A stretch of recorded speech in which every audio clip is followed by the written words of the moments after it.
Kateri bluzite, da sem živela mladost kot Gala Ples.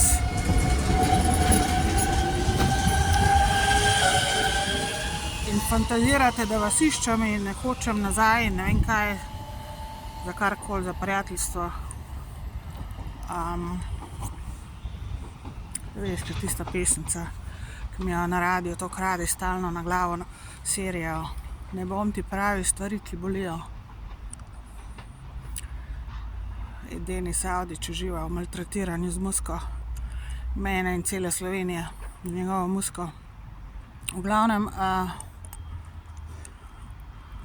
vi mislite, da sem živela mladost, nekateri, kot pravim, kot Gala Ples, zato sem bila popularna in zaželena. Ti idiot, če bi bilo to res,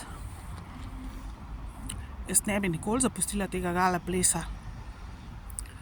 Nekateri od vas res živite v oblakih in totalni temi v vaših glavah. In to je dejstvo.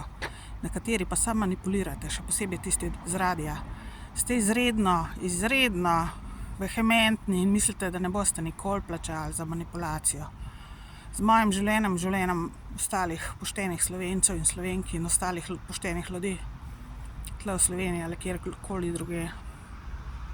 Zavedajte se, ljudje, radio je težka manipulacija z vašim življenjem, če ste pošteni in če jih našljivite. In težko parazitiranje, če jih poslušate. Že če jih ne, če jih pa poslušate, pa sploh. Vprašajte se, zakaj ste tako zmatrani, kadar radio odprete in poslušate Denisa Avdića in podobne. Zakaj se bi samo posla legli in zaspali? Zato, ker so paraziti. Enostavno zato. Zaradi nobenega drugega razloga. Parazitiranje na kubik. To je vse, kar je. Slovenski radij.